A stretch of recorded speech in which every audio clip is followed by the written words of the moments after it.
Então vamos fechar os nossos olhos. Pai, no nome de Jesus, toda honra e toda glória ao teu nome, Senhor. Te louvamos pelo privilégio que temos de estar na tua presença, na tua casa. Deus, te louvamos pelo privilégio que temos de ofertar, de cantar, de nos alegrar na tua presença, Senhor. Obrigada, Deus. O Senhor é bom. Tua misericórdia dura para sempre. Senhor, nós te pedimos, ó Deus, nessas últimas 2 semanas que ainda restam desse ano de 2022, faz coisas grandes nas nossas vidas, Deus. Traz respostas que nós estamos esperando durante todo o ano. Traz milagres, ó Deus. Traz, ó Deus, situações, resoluções de situações, de problemas que nós clamamos durante todo o ano, Deus. Faz, ó Deus. Faz algo novo, faz algo grandioso na vida do teu povo. E nessa noite, ó Deus, guia-nos, ó Deus. Guia-nos aos lugares altos. Leva-nos, ó Deus. Conduza-nos, ó Pai, para o ano de 2023, que será o ano dos lugares altos, ó Pai. Que nós possamos alcançar tudo aquilo que o Senhor sonhou para a igreja, Pai. Que o Senhor sonhou, Deus, para cada um que está aqui nessa noite. Em nome de Jesus. Você pode dizer amém? Amém. Aleluia. Pode aplaudir ao Senhor. Filipenses, capítulo 3. Pode projetar para nós lá. Filipenses, capítulo 3, verso 13 e 14. Pastor, por favor, pega a água para mim. Filipenses capítulo 3, verso 13. Nós estamos finalizando a campanha da unção para novos avanços, não é isso? E eu quero pegar dentro dessa tônica. Olha o que Paulo fala aos filipenses: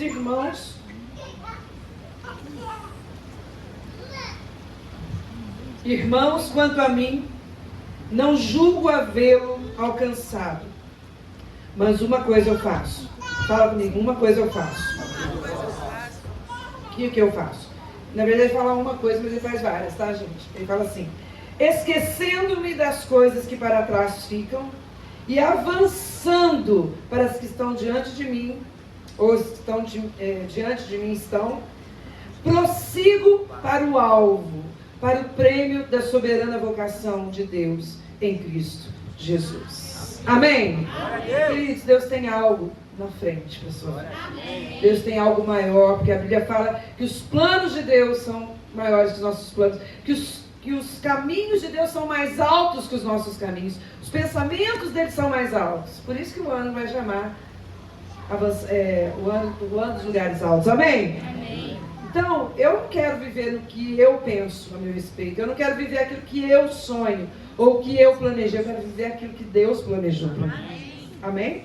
Então, Paulo nos dá uma dica muito grande aqui. Ele diz que nós precisamos ir para o alvo, e para que isso aconteça, uma coisa nós vamos fazer. Essa coisa se divide em várias. Ele diz primeiro, esquecendo-me das coisas que para trás ficam. Depois ele fala avançando para as que estão adiante de mim. Prossigo para o alvo. E no alvo, queridos, eu quero dizer para vocês, existe um prêmio, existe uma recompensa, existe um galardão, existe um presente de Deus. Você pode aplaudir o Senhor por isso? Que você hoje decida avançar para as coisas que estão diante de você, amém? Que você decida também, porque precisa de uma decisão, esquecer, não no sentido de ter uma amnésia, mas de deixar para trás tudo aquilo que te prende, que te impede de avançar. Existem coisas que acontecem conosco, que aconteceram esse ano, aconteceram em outros anos, que é como se fossem amarras, que como se fossem pesos, como se fossem, são frustrações, são coisas geralmente negativas que te puxam e te impedem de avançar. E você precisa decidir. O esquecer é deixar para trás, abrir mão dessas coisas. E eu quero fazer uma analogia desse avançar com o povo de Deus que saiu do Egito e foi para Israel. Israel era um lugar alto, Israel era a terra prometida, Israel era o melhor de Deus para aquele povo. Mas o povo estava escravo no Egito, debaixo do domínio de Faraó, que simboliza exatamente, o Egito simboliza o mundo, Faraó simboliza o quê? O diabo. E o povo estava sobre as mãos de Faraó, mas Deus fala para ele, chegou a hora de avançar. Chegou a hora de vocês saírem dessa terra, chegou a hora de vocês esquecerem do que vocês viveram, Chegou a hora de eu limpar o opróbrio de vocês, nós falamos isso semana passada, e agora é a hora de vocês avançarem para a minha promessa. E em nome de Jesus, assim vai ser nossa vida. Eu quero que você abra sua Bíblia em Êxodo, capítulo 5, verso 1. Por que eu estou falando isso, queridos? Porque toda vez que nós decidimos avançar, não pense que o diabo vai ficar feliz. Ele vai tentar nos agarrar, ele vai tentar nos puxar o freio de mão, ele vai tentar trazer pesos. O ser humano ele é tendencioso a retroceder em tudo que ele põe a mão, né? Mas vamos lá. O diabo ele coloca obstáculos porque ele não quer que nós alcancemos aquilo que Deus tem para nós. Mas vamos ler essa história e eu quero tirar alguns ensinamentos desse avanço do povo de Deus. Capítulo 5 de Êxodo, verso 1 a 3, diz assim: Depois foram Moisés e Arão e disseram a Faraó: Assim diz o Senhor Deus de Israel: Deixa ir meu povo, para que me celebre uma festa no deserto. Respondeu Faraó: Quem é o Senhor para que eu lhe ouça a voz e deixe ir Israel? Não conheço o Senhor, nem tampouco deixarei ir Israel. E eles prosseguiram: O Deus dos hebreus nos encontrou. Deixa-nos ir, pois, caminho de 3 dias ao deserto, para que ofereçamos sacrifícios ao Senhor nosso Deus, e não venha ele sobre nós com pestilência e com espada. Queridos, o primeiro obstáculo na nossa vida para avançar se chama demônios, Satanás. Faraó aqui simboliza Satanás, que não quer abrir mão da nossa vida, não quer abrir mão, né, das nossas almas, né? E a gente sabe que Deus levantou Moisés. Arão era irmão de Moisés, que estava na equipe dele, e Moisés foi levantado como um libertador depois de 430 anos que o povo estava sob escravidão. Em outras palavras, estava sob o domínio de Satanás, né? Um pouquinho de história que eu adoro ver história e tudo, né? Estudar a origem. Mas você sabia que Faraó, ele tinha na cabeça dele, se você ver esses filmes assim, do Egito Antigo, você vai ver que ele tinha na fronte uma naja, uma figura de uma naja, que é uma cobra mortal, né? Uma cobra que tem poder mortal. E esse era o domínio de Satanás sobre nós, né? Exatamente esse domínio de algo venenoso, algo que nos mata, né? E Satanás, ciente da derrota dele, ele não quer nos deixar ir, ele quer nos segurar, ele quer nos impedir, ele quer sabotar os planos de Deus. E ele usa de muitas artimanhas, né? E a gente vê aqui que, antes de eu entrar nas artimanhas que ele usa, mas eu quero falar para você, é que quando Deus manda Moisés falar com Faraó, Deus manda Moisés falar algumas coisas específicas a respeito do povo dele. Primeira coisa que Deus fala: deixa ir o meu povo. Mas deixa ir para quê? Para que me celebre uma festa no deserto. Deixa eu dizer uma coisa: Deus te libertou do mundo para que a sua vida seja uma celebração de festas a vida toda com Jesus. Você pode aplaudir ao Senhor? Viver na presença de Deus é uma vida de festa. Eu adoro falar isso. Sabe o que é? Que o nosso Deus é um Deus festeiro. Amém? Quando o povo fala assim: nossa, essa arena gosta de festa, né, Tiara? Nós vamos fazer muita festa em 2023. Vamos fazer festa baiana, festa do pijama, festa do gêmeo, vamos fazer festa de todos os jeitos. Amém? Amém. Eu já bolei até um tanto de festa. Sabe por quê? Porque o nosso Deus é um Deus que ama festa. Ele não falou assim: olha, deixa o povo ir para o deserto para fazer um velório para mim. Ele falou: deixa meu povo ir para que ele me celebre festa. Por isso você pode ser uma pessoa festeira, amém, querido? Amém. Não, Deus não falou assim: ó, deixa eu tirar o meu povo do Egito para eles ficarem no deserto chorando, lamentando, sofrendo. Não. Deus te liberta para que nós possamos celebrar festa. Deus é tão festeiro que ele instituiu festas eternamente, que é a festa da Páscoa, a festa de Pentecostes, a festa de Tabernáculos. Então, o povo de Israel celebra perpetuamente essas festas, como nós também celebramos, dentro do significado cristão, porque o nosso Deus ama festas. Você pode dizer amém? Amém. No versículo 3 ainda ele diz assim, olha, e prosseguiu, né, Moisés falando: Deus dos hebreus nos encontrou e falou assim: olha, deixa-nos ir, pois, caminho de 3 dias ao deserto. Olha aqui, ó, revisão de vidas. Deixa o povo ir fazer uma revisão de vidas no deserto comigo. E aí Deus fala assim: para que eles ofereçam sacrifícios. Deixa eu te dar uma palavra. Deus te libertou para você ser alguém que celebra festas, mas também Deus te libertou para que agora você não seja mais escravo do pecado, nem do mundo, nem de Satanás, mas que você seja um sacrifício vivo, santo e agradável a Deus. A sua vida é um sacrifício, é mais do que ofertas, é ter uma vida de sacrifício do nosso Deus. Você pode dizer amém? Nossa vida constantemente no reino de Deus é um reino de sacrifício. No capítulo 6, verso 7, ainda nessa discussão, né, nessa bate-boca com o faraó, e aí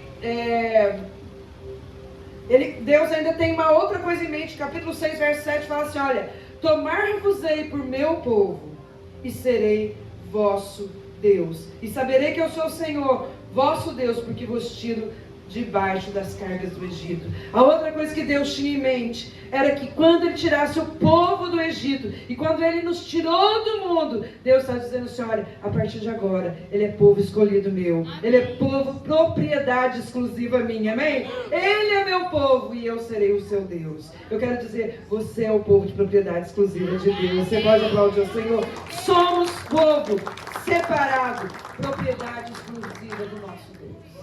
Amém? Amém? Deus tinha isso em mente. E o que mais que Deus tinha em mente? Capítulo 7, verso 16 e capítulo 8, verso 1. Versículo 16 diz assim: lhe dirás, o Senhor, o Deus dos Hebreus, me enviou a ti para te dizer, era Moisés falando para Faraó, deixe o meu povo ir para que me sirva no deserto. Deus nos libertou para a festa, Deus nos libertou para sermos sacrifício e para que nós possamos servi-lo. Amém? Amém? Deus não libertou ninguém aqui para ficar na cadeira assistindo culto. Tem uma boa notícia para você. Amém. Isso é uma ótima notícia. Todos têm a oportunidade de servir naquilo que é melhor. Amém? Amém? Não quer dizer que todos vão ser líderes, mas todos podem servir de alguma forma. No reino de Deus. Você pode dizer amém? Amém. Versículo 8, 1 diz isso também. Depois disso o Senhor a Moisés: chega-te a Faraó e diz, assim diz o Senhor, deixa o meu povo ir para que me sirva. Me sirva. Nós somos libertados do reino das trevas para que sejamos servos do nosso Deus. Amém. Você pode dizer amém? Amém?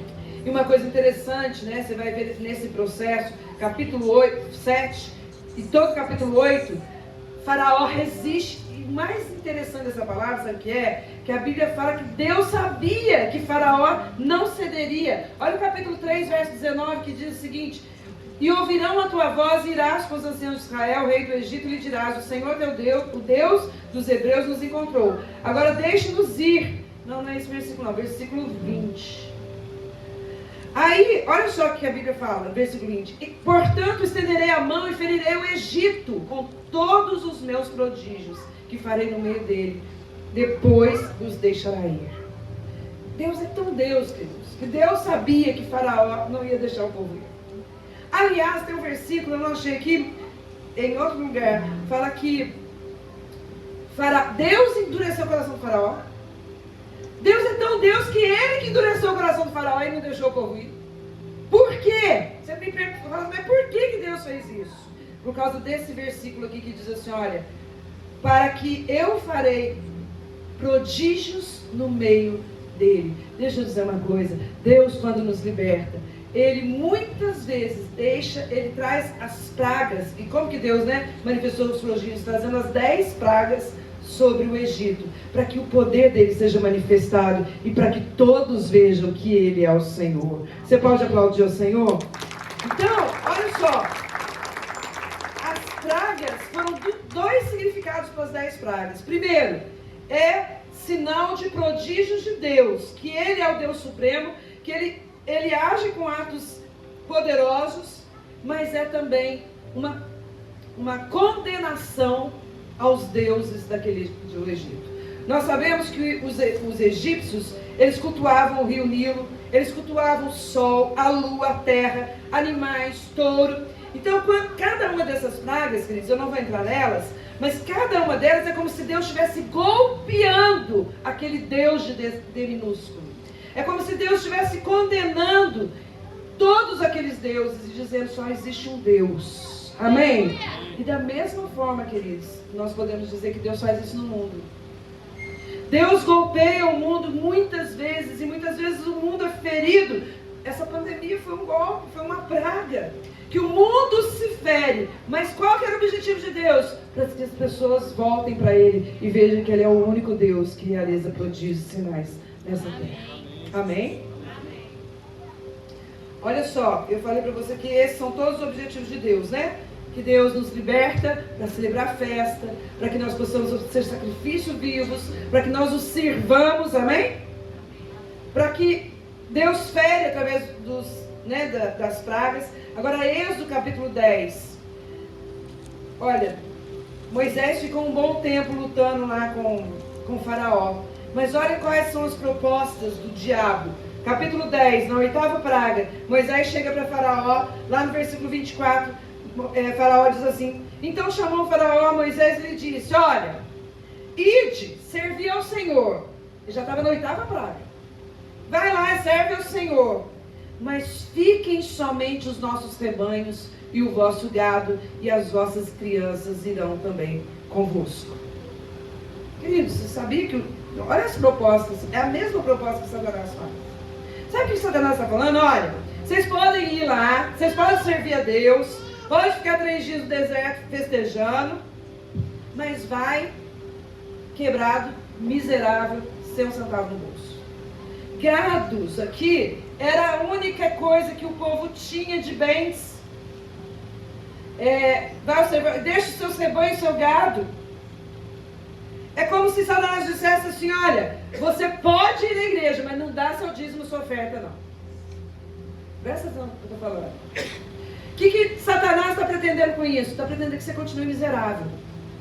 Agora eu quero dizer para você, quando você vem para o reino de Deus e fala: aqui ó, Satanás não, eu vou para o reino de Deus com toda a minha renda, com todos os meus bens, com todo o meu dinheiro, e eu vou servir a Deus. Quando você traz seu dízimo e sua oferta, você está dizendo não para Faraó e dizendo: não, eu vou com todos os meus bens e eu vou ser próspero. E vou te dar mais uma palavra: não só você vai com todos os seus bens, mas a palavra de Deus fala que os ímpios, eles ajuntam e dão para o justo. Eu quero dizer para você que quando Israel saiu do Egito, sabe o que eles levaram? Eles não levaram só os rebanhos e só os gados, não. Eles levaram ouro, joias e as riquezas do Egito, porque Faraó deu para eles. E eu quero dizer para você, é assim que Deus tem para nós no reino de Deus. Você pode aplaudir ao Senhor? Nós vamos com os rebanhos, com os gados, com as crianças, nós vamos com todos os bens e ainda vocês vão ter que dar bens para nós. Amém? Olha a resposta de Moisés para Faraó. Respondeu Moisés, olha a ousadia de Moisés: também tu nos tens de dar em nossas mãos sacrifícios e holocaustos. Espera aí, você está achando o que, Faraó? Você vai ter que dar para nós sacrifícios e holocaustos para que ofereçamos ao Senhor nosso Deus. E também nossos rebanhos irão conosco, e nem uma unha ficará, porque deles havemos de tomar para servir ao Senhor nosso Deus. E não sabemos que havemos de servir ao Senhor até que cheguemos lá. Aqui o versículo que eu falei para você: porém endureceu o coração de Faraó. O Senhor endureceu o coração de Faraó e não quis deixá-los ir. Deixa eu dizer uma coisa: Satanás não quer que você traga suas finanças para o reino de Deus. Satanás não quer que você seja um simples ofertante. Porque ele sabe que o dia que você for, você vai prosperar no reino de Deus. Você pode aplaudir ao Senhor? Ele não quer por causa disso. Qual que é a nossa resposta para ele? Nenhuma unha vai ficar na tua mão. Nenhuma unha. Nada do que é nosso vai ficar na sua mão.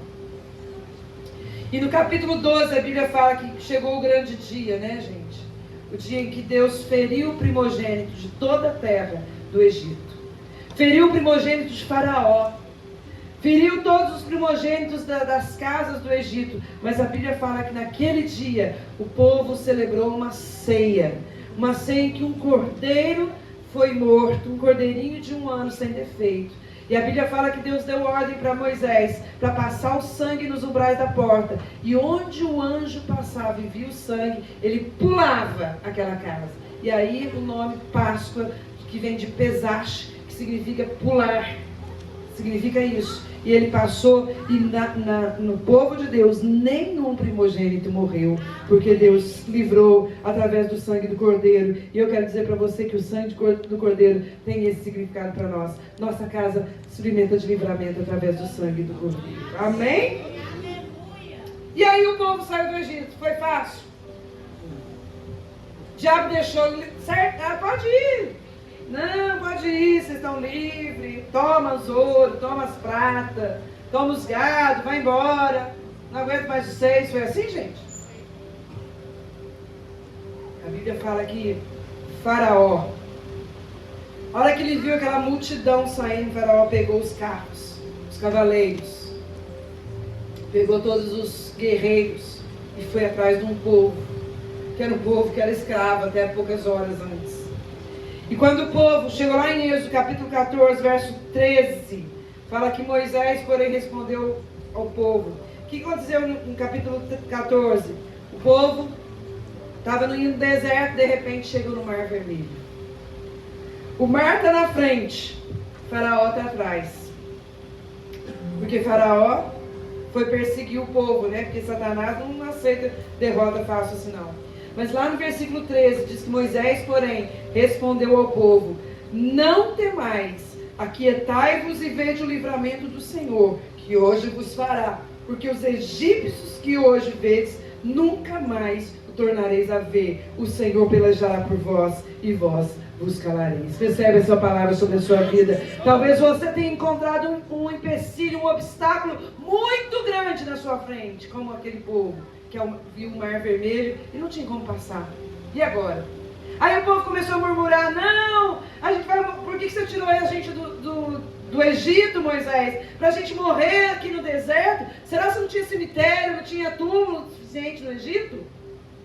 Eles começaram a murmurar, e aí Moisés fica apavorado e clama a Deus. E aí Deus fala para Moisés: Moisés, e aqui eu quero falar duas coisas para nós quando nós vemos um obstáculo intransponível.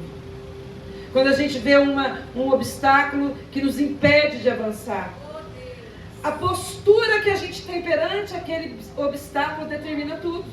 E quando eu falo postura, eu falo da nossa visão e da nossa fala. O povo começou a murmurar, Moisés buscou a Deus. Mas eu quero dizer para você, queridos, que quando nós somos libertos do reino das trevas, quando nós somos libertos do Egito, Deus precisa mudar a nossa visão e a nossa forma de falar. Você tem que tomar cuidado com aquilo que você vê, porque aquilo que você vê determina se você vai avançar ou não. Você olha para a impossibilidade e eu pergunto: o que você vê? Você conhece aquela historinha de um homem que foi numa ilha? E ele chegou na ilha, ele viu todos os habitantes não usavam sapatos. E ele voltou para a nação dele, para o reino dele, e falou assim: olha, ele viu, né, primeiro todo mundo sem sapato, e ele falou assim: olha, não vai dar certo ter negócio de sapato nessa ilha, nessa nação, porque lá ninguém usa sapato. E um outro rapaz que tinha ido lá observar com ele, chegou falando: nós vamos ser milionário, porque nós vamos rachar de vender sapato, porque ninguém lá usa sapato, e nós vamos vender. A pergunta é: como que você enxerga o teu problema? Não vai dar certo. Não, agora nós vamos morrer mesmo. Ou, agora que é a oportunidade do milagre acontecer e nós vamos prosperar. Você pode dizer amém? Amém. A segunda é: qual o que você fala perante o problema? O que a gente fala é profético. Na nossa boca há poder de vida e de morte. Há poder para abençoar e para amaldiçoar. Quando Davi viu Golias era um gigante de quase 3 metros, né? Os historiadores falam. Davi era um adolescente de 17 anos. Ele viu Golias afrontando. Aquilo era um obstáculo na vida dele. Aquilo era, vamos dizer assim, um impedimento. Aquilo era a impossibilidade que impedia dele avançar no que Deus tinha para a vida dele. O que Davi falou para ele? Quem é esse incircunciso para afrontar o exército do Deus vivo? O Davi falou: meu Deus, o gigante, eu vou morrer esmagado agora. E vai ser de mim. A gente precisa entender quais são as falas perante os nossos obstáculos. Às vezes a gente rapidamente só fala de derrota, só fala que vai morrer, só fala que vai desistir, igual o povo, né? Ah, será que não tem túmulo suficiente para você tirar a gente lá do Egito? Quando nós vemos obstáculos, querido, aí que nós precisamos vigiar aquilo que nós falamos. E o que nós temos que falar? A palavra profética de Deus. Qual foi a palavra que Moisés deu para o povo? Não temais, aquietai-vos e vede o livramento do Senhor que hoje vos fará. Você pode aplaudir ao Senhor? Fala para você mesmo, aquietai, não tema. Eu vou ver o livramento do Senhor. Amém? Porque é o Senhor que peleja por mim. Se você for olhar para você somente, realmente você vai acabar falando bobagem. Mas você precisa olhar para o teu Deus, como Davi olhou, não para o gigante, mas olhou para o Deus vivo. Quem é esse circunciso? Ele, em vez de falar, quem é esse gigante que vai me esmagar? Ele falou, quem é esse circunciso perante o Deus vivo? Ninguém. Então, nós precisamos vigiar aquilo que nós falamos. Deus fala para Moisés, diga ao povo que marche. Nós precisamos agir, né, com fé. Crer somente, pisar nas águas. E o resto é Deus que faz. Amém, queridos? A questão é, não retroceda. O que Deus estava falando aqui é, vocês não têm opção.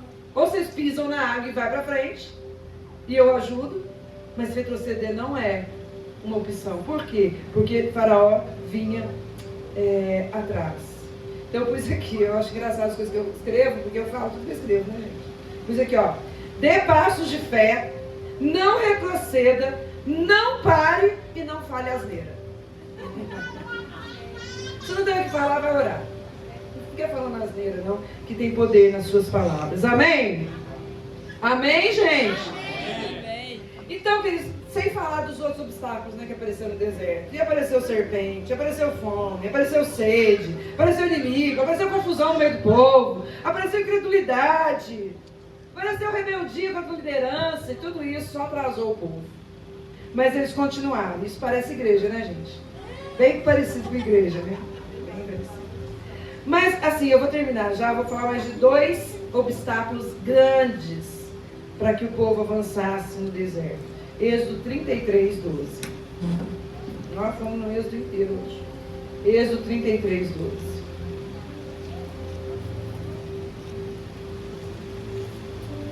Eu quero dizer outra coisa que é fundamental para a gente avançar. Olha, aconteceu tanta coisa que Deus chegou para Moisés e falou assim, Moisés, eu vou destruir esse povo. Nossa, que povo murmurador, que povo rebelde, que povo de coração duro. Deus falou que ia acabar com o povo, que ia levantar um outro povo para Moisés liderar. Olha o que Moisés fala para Deus. Êxodo 33, 12. Disse Moisés ao Senhor, tu me dizes, faze subir este povo, porém não me deste saber a quem há de enviar comigo, contudo disseste, conheço-te pelo teu nome, também achaste graça aos meus olhos. Agora, pois, se achei graça aos teus olhos, rogo-te que me faças saber neste momento o teu caminho, para que eu te conheça e ache graça aos teus olhos, e considera essa nação, que esta nação é teu povo. Respondeu-lhe, a minha presença irá contigo. Aleluia. Receba essa palavra. Deus vai contigo aonde você for, em nome de Jesus. Amém? A minha presença irá contigo e eu te darei descanso. Então lhe disse Moisés, se a tua presença não vai comigo, não nos faça subir deste lugar. A outra coisa que eu quero dizer para você, queridos, que é fundamental para nós avançarmos, que não tem como você avançar se Deus não for conosco. Se a presença de Deus não estiver a nosso favor, não estivermos, né, com Deus ao nosso favor, querido, eu nem quero ir. É isso que eu tenho que falar para você. Tem muita gente que vive aqui na terra, né? Muita gente, entenda essa palavra num sentido não positivo. Religiosa, que vive com a cabeça só no céu, não, porque eu quero ir para o céu, é o céu, é o céu, eu vou para o céu. Queridos, mas deixa eu dizer uma coisa. Céu só é o céu porque lá tem a presença de Deus, amém? Amém. E se Deus não estiver lá, eu não quero nem ir para o céu. É só porque Ele está lá. E para nós avançarmos, para nós entrarmos no novo de Deus, para nós entrarmos nesse novo tempo, nos lugares altos, essa deve ser a nossa oração. Senhor, se o Senhor não for, não me faça ir. Eu só vou se a tua presença for. Você pode dizer amém? Amém. Números 11:1 diz que em várias situações as pessoas morreram e ficaram no deserto. E aqui eu estou falando da murmuração, da rebeldia, da desobediência, da incredulidade, que matou muita gente. Mas eu quero terminar com o texto que eu preguei semana passada, que foi Josué, capítulo 6, verso 1, porque foi o último grande obstáculo antes do povo entrar na terra prometida. Qual era o obstáculo? Jericó. Jericó era rigorosamente fechada. Tinha um muro duplo, lembra que eu falei para vocês, gente? Um muro de 12 metros de largura, 2 muros. 12 metros de largura por 10 de altura. 2. Era tão grande que casas eram construídas sobre Jericó. E eu quero dizer para você que semana passada eu preguei exatamente isso, que antes deles irem enfrentar Jericó, Josué encontra com o anjo do Senhor, que era o próprio Jesus. Lembra que eu preguei isso? Agora hoje eu quero dizer para você quais são as estratégias que Deus deu para Josué destruir Jericó, para que as muralhas viessem abaixo e para que eles continuassem avançando e entrassem na terra da promessa. A primeira coisa que Deus falou: olha, vocês vão pegar a arca de Deus, está lá em Josué capítulo 6, eu não vou ler, vocês conhecem essa história. Vocês vão pegar a arca de Deus, e a arca de Deus representa o quê? A presença de Deus. A presença de Deus. Você vai pegar os sacerdotes são seus líderes, eles vão à frente. E eles vão pegar as trombetas, a trombeta fala da palavra. E eles vão dar uma volta com o povo em volta das muralhas de Jericó. Uma vez ao dia, uma volta. Durante 7 dias. E no 7º dia eles vão dar 7 voltas. E o que significa para a gente ficar dando volta? 7 dias. Depois no 7º dia, 7 voltas. Fala da nossa perseverança. Fala de nós, a nossa persistência. Pode dizer amém? Amém, gente? Amém. Fala de nós estarmos aqui, fazendo campanha, orando, trazendo os nossos alvos diante de Deus. E aí, por último, a última estratégia da guerra é, na sétima volta, os sacerdotes vão trocar a trombeta, vão liberar a palavra, e o povo vai dar gritos de júbilos, gritos de adoração, gritos de louvor. E quando eles fizeram isso, o que aconteceu, gente?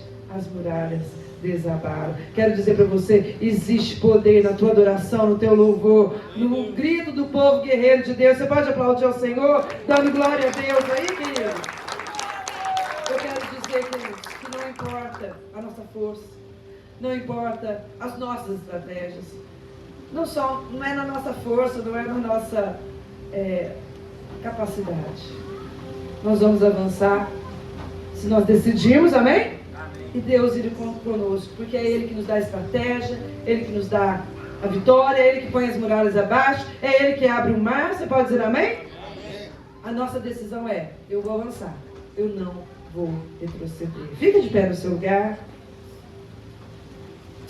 Eu quero dizer para você que Josué, capítulo 1, ele diz algo muito interessante. Ele diz assim: olha, Deus falou para Josué: ninguém te poderá resistir todos os dias da sua vida. Como fui com Moisés, assim serei contigo. Não te deixarei, nem te desampararei. Ser forte e corajoso, porque tu farás este povo herdar a terra que sob juramento prometi dar a seus pais. Aleluia! Quantos querem ouvir isso do Senhor? Ninguém te poderá resistir nessa terra, nessa vida. Amém?